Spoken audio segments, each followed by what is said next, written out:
Welcome back, families, to the American Family Survival Network. I'm your host, Jeffrey Snipes. This is the second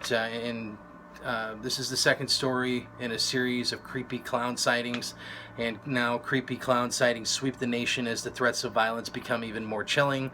This is by Michael Snyder over at the Economic Collapse blog. All over America, sick and twisted people are dressing up like creepy clowns in order to frighten the living daylights out of others.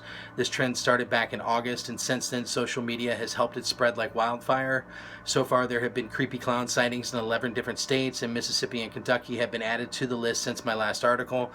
Quotes Michael Snyder: "A lot of young kids seem to think that this is a great idea for a prank, but authorities are taking the creepy clown phenomenon very, very seriously because in recent days, the threats of violence have become much more chilling. Individuals posing as creepy clowns on social media are openly naming specific schools that they plan to target and are threatening to commit horrific acts of violence. That may sound like an interesting plot for a Hollywood horror movie, but in real life, these kinds of threats have very serious consequences." On Monday, several schools in Alabama were placed on lockdown due to threats from a group known as Flomo Clown. A number of Alabama schools were on lockdown on Monday after a series of Facebook posts from users posing as clowns threatened local children with violence. Posts on the group Flomo Clown warned that clowns may show up at two schools in the Birmingham area, and one student alerted police. Fortunately, authorities were able to identify the people that were making those threats. The police discovered that two juveniles and one adult were involved, and so far one arrest has been made in the case. But that isn't the only example of creepy clowns threatening to commit violence at schools. A short-lived Facebook account under the name of Bingham and Clownford issued a profanity-laced warning to 5 specific schools in the Montgomery, Alabama area on September 17th. The following comes from a local Montgomery news report. A newly created Facebook account named Bingham and Clownford began posting about visiting Montgomery schools last week. This weekend, Clownford caused a stir on social media with a post listing which Montgomery schools would be visited. The post included vulgar language and threats of violence and began the day after Flomaton Police Department arrested 2 juveniles and an adult for a similar threat that caused a soft lockdown at Flomaton schools. "I'm the South Lawn Clown. I saw all of you all today at school. I watched y'all walk home. Like, y'all, if I don't get you tonight, it will be Monday." Clownford posted on September 16th. As I stated above, law enforcement authorities are taking these threats very seriously, and considering the terror attacks that we just witnessed in New York, New Jersey, and Minnesota, they would be foolish not to do so. Elsewhere in Alabama, security was tightened at a middle school in Calhoun County because someone on Facebook threatened to come to the school and start shooting. Extra deputies patrolled Sachs Middle School in Calhoun County after someone threatened on Facebook to start shooting at the school. A 16-year-old Pleasant Valley resident was arrested and charged with terrorist threats. Since the suspect is a minor, their name was not released. Calhoun County Chief Deputy Matthew Wade described the incident as troubling. "It's really disturbing in today's world that people are doing this to scare others," he said. "We are going to find the people who did this. There are consequences when you make threats." In Etowah County, a social media post hinting about a clown visit at Rainbow Middle School and John Jones Elementary caught authorities' attention on Sunday. Police presence was increased at the schools on Monday. At a Gadsden City High School, freshman was questioned by Rainbow City Police about the matter. Chief Jonathan Horton said the department is collaborating with juvenile probation and the Gadsden City school system to figure out how to move forward in the case.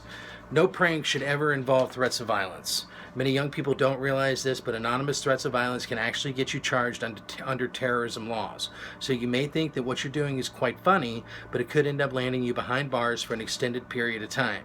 Some sick individuals have gone beyond threats and are actually terrorizing people in person. Just check out what happened in Brighton, Alabama on Sunday and Monday. In Brighton, a suspect dressed as a clown jumped out of the bushes and chased 2 teens down the street on Sunday. The incident happened at 8 p.m. on Huntsville Avenue near King Street. Authorities said the suspect fled in a white van similar to a Chevrolet Astra van. Brighton Police Chief Ray Hubbard said the children and their parents are still a little terrified. Since the investigation is ongoing, anyone with information is asked to call Brighton Police at 205-425-8934. In another incident on Monday night, an 18-year-old was arrested in West Blockton after jumping in front of a car while wearing a clown mask, according to WBRC. A similar incident just took place in Northwest Georgia, but in this instance, the creepy clown was actually holding what appeared to be a knife.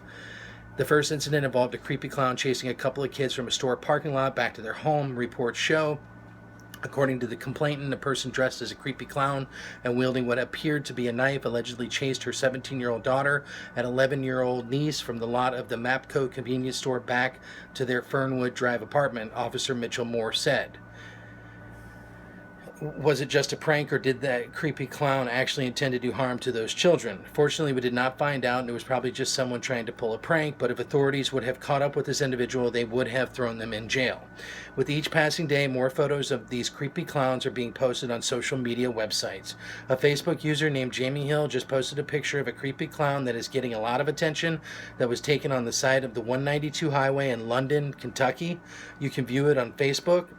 This is the description that Jamie Hill posted along with the photograph. So I was a little scared to post this because I didn't think anyone would believe me until Kelly Hill told me that one of her friends just had seen a clown here in London. Amy Gunter and I were out tonight and headed back home on 192 and saw this.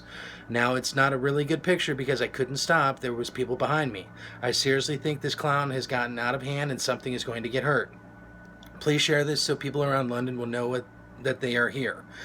As I started in my previous article, Michael Snyder says, dressing up as a creepy clown is a quick and easy way for an unbalanced individual to get media attention, and so we are likely to see this trend continue to intensify.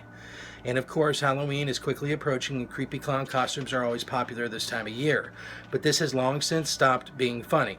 The threats of violence are becoming increasingly disturbing, and it is only a matter of time before someone goes too far and people start getting hurt seriously. So let us hope that this trend fades away soon and people start moving on to other things.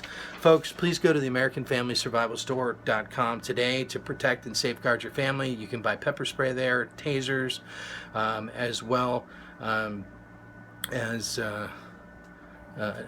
survival knives, whatever you need in order to protect your family. Again, there's pepper sprays, tasers, as well as many other things that you can do to protect your family. So also our affiliate SD Bullion has ammo for sale for those of us who conceal carry to protect your families, and also the USCCA, one of our premier affiliates, can teach you how to make sure that you're a responsible gun owner and that you're doing whatever you need to do to protect yourself and your family in all situations.